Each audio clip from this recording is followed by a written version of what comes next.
Est-ce que Nvidia veut imposer un filtre IA sur tous les jeux vidéo? C'est ce qu'on va voir. Lundi dernier, le géant de la tech au logo vert a annoncé une nouvelle technologie, le DLSS 5.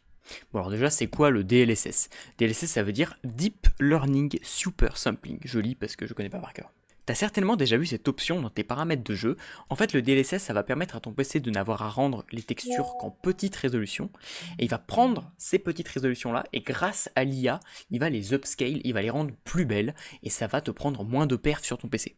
Jusque-là, l'idée est assez cool, ça veut dire que tu n'as pas besoin d'une énorme config pour jouer à un gros jeu, et surtout, c'est une IA, mais c'est pas une IA générative, ça va juste améliorer des images qui existent déjà. Ce qui change tout, du coup, avec le DLSS 5. Là, on introduit de l'IA générative. Même principe, c'est-à-dire qu'on rend des images en basse résolution, sauf que là, en fait, ce qu'on va faire, c'est qu'on va générer des trucs par-dessus. Donc en fait, ça va changer par exemple les lumières, ça va changer les textures, les visages, ça va changer un petit peu tout.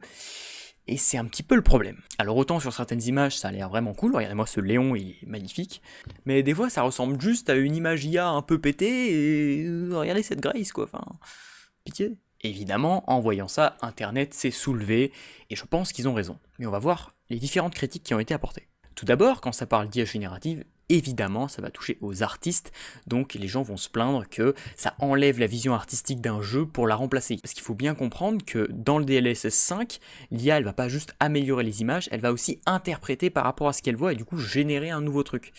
Et ça, bon bah voilà quoi. En gros, on a super peur que tous les jeux commencent à ressembler à des images IA un peu toutes pétées quoi. Une autre peur qu'ont les internautes, c'est que ça devienne la norme, que ça devienne obligatoire. Le raisonnement, c'est de se dire que comme on a le DLSS qui va permettre à des petites configs de faire tourner des gros jeux, et que les devs ils vont plus s'embêter à optimiser leur jeu et que du coup les petites configs vont être obligés d'utiliser ce DLSS 5, même si ça leur plaît pas qu'une IA générative vienne modifier les images de leur jeu. Imagine un monde où tous les jeux sont immense avec des graphismes incroyables que tu ne peux pas faire tourner parce que toi t'as pas la thune d'avoir forcément la dernière config et du coup t'es obligé d'utiliser une vieille IA juste pour que ton jeu il marche quoi. Bon, pour tempérer les ardeurs, pour l'instant on peut se dire que c'est juste qu'une annonce. Le DLSS 5 a été déployé sur aucun jeu pour l'instant. Évidemment, Internet a jugé sur quelques images qui étaient bien dégueulasses, mais est-ce que vraiment ça va être comme ça quand ça va être déployé? Est-ce qu'ils vont entendre les critiques? On sait pas trop, donc affaire à suivre quoi. C'était un tip pour SNES, j'espère que ça vous a plu. Si vous voulez plus de vidéos sur les technologies des jeux vidéo, n'hésitez surtout pas à me les proposer en commentaire. Les bisous.